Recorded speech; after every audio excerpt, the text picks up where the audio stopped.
நண்பர்கள் அனைவருக்கும் வணக்கம். turigaijalam கிராஃபிக்ஸ் டிசைன்ஸ் அனிமேஷன் பற்றிய பாடங்கள் தொடர்ந்து தான் பார்த்துக்கிட்டு இருக்கோம். இப்போ ஒரு ஃபிலிமில் ஒரு ப்ரெசன்ட் அப்படின்ற ஒரு அனிமேஷன் நம்ம எப்படி பண்ணுறதுங்கிறத பார்க்கலாம்.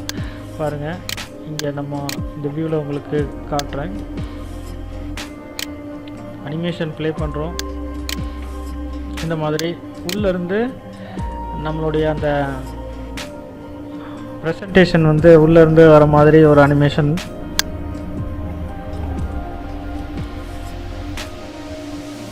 இப்போ நம்ம இதை கேமரா யூஸ் பண்ணி இங்கே பாருங்கள், இந்த ஆங்கிளில் பாருங்கள், இந்த கேமராவை கவனிங்க.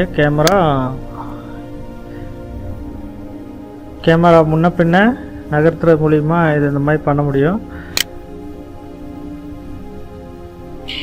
பண்ணி பார்க்கலாம் எப்படி இருக்குன்ட்டு. ஃப்ரண்ட் வியூவில் வச்சோம்னா அப்படி வரும்.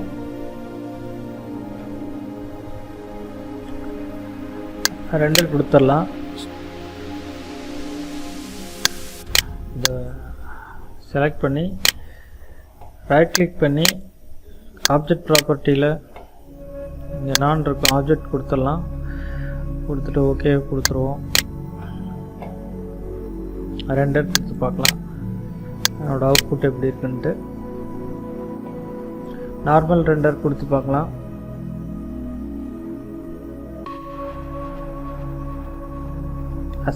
அசைன் ரெண்டரிங்கில் என்விஐடி வேணால் டிஃபால்ட்டே கொடுத்துடலாம்.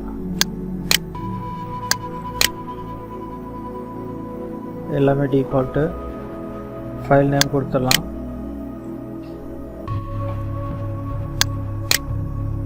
ஏவிஐ ஃபைலாகவே கொடுத்துருவோம். ப்ரெசன்ட்னு கொடுத்துடலாம்.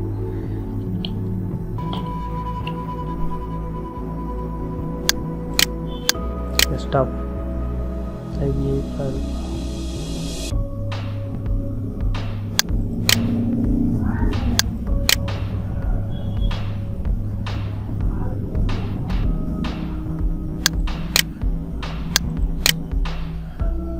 ஓகே, ரெண்டர் கொடுத்துடலாம்.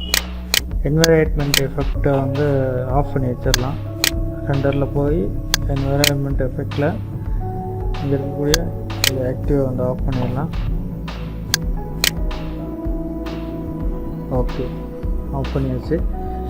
இப்போ மறுபடியும் கண்டினியூ பண்ணலாம் ரெண்டரை. எஸ்,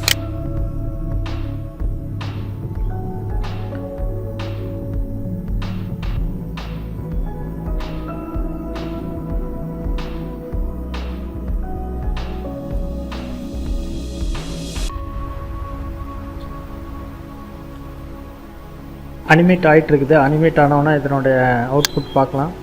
ஃபிலிமில் இந்த மாதிரி தான் வரும். அடோப் ஆஃப்டர் எஃபெக்டில் இன்னும் கொஞ்சம் விஷுவல் எஃபெக்ட்ஸ் எல்லாம் கொடுத்து ஃப்ளாஷ் அந்த மாதிரி வர மாதிரி ஒரு வெளிச்சம் வர மாதிரிலாம் பண்ணிடலாம். பேசிக்கலியாக 3D ஸ்டுடியோ மேக்ஸில்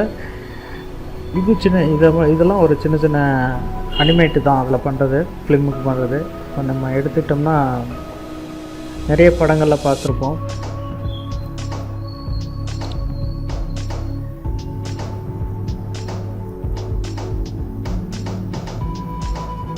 அனிமேட் ஆகிட்டு இருக்குது. இப்போ உள்ளேருந்து அனிமேட் ஆகிட்டு இருக்குது.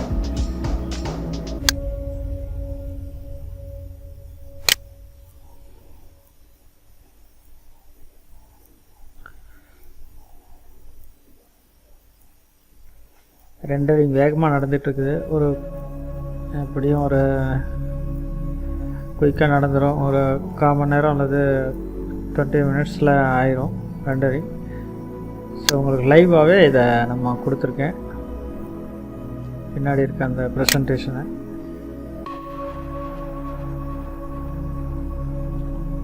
ஜஸ்ட் அனிமேட் பண்ணிவிட்டு ஃப்ரேமை மட்டும் மாற்றி வச்சிட வேண்டியதான். லெட்டர்ஸ் உள்ளேருந்து வர்ற மாதிரி பண்ணிவிட்டு அனிமேட் ஃப்ரேமை கொஞ்சம் மாற்றி வச்சிடலாம். அனிமேட் கொஞ்சம் ப்ரெசன்டேஷன் இங்கே இருக்க மாதிரி முன்னாடியே இந்த டெக்ஸ்ட்டு ஒரு ஜஸ்ட் ஒரு 2-3 செகண்டு வெயிட் பண்ணுற மாதிரி இருந்ததுன்னா ஃப்ரேம் இன்னும் கொஞ்சம் ஒரு ஃப்ரேம் பண்ண கொஞ்சம் ஒரு 50 ஃப்ரேம் அந்த மாதிரி ஃப்ரீயாக விட்டுட்டோம் அப்படின்னோம்னா அனிமேட்டுக்கு அந்த பக்கம் இங்கே நம்ம ஸ்டாப் பண்ணியிருக்கோம் 150ஓட. அதிலேருந்து 200 ஃப்ரேம் வந்து எம்டி ஃப்ரேமில் விட்ருக்கேன். ஸோ அப்போனா அந்த எம்டி ஃப்ரேம் வரைக்கும் அந்த டெக்ஸ்ட் வந்து நமக்கு டைட்டிலோட இது வந்து நிற்க படித்து பார்க்குற மாதிரி. வெயிட் பண்ணலாம், அனிமேட் ஆகிட்டு இருக்குது.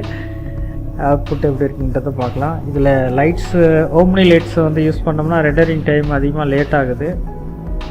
அதனால் இதில் லைட்ஸ் எதுவுமே யூஸ் பண்ணல. ஜஸ்ட்டு இங்கே இருக்க டிஃபால்ட் லைட் மட்டும்தான், இதில் மேக்ஸில் இருக்கக்கூடிய டிஃபால்ட் லைட் மட்டும்தான்.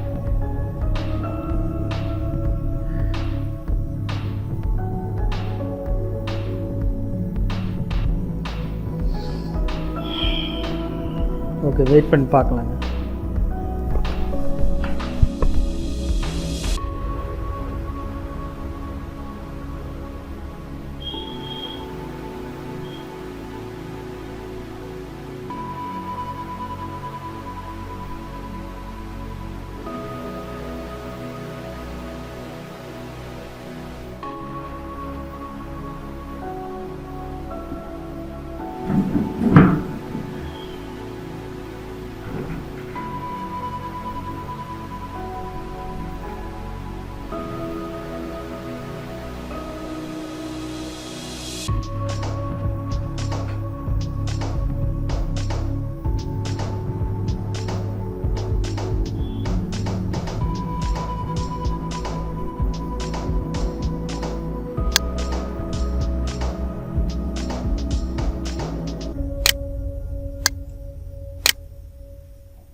ஓகே, நம்மளுக்கு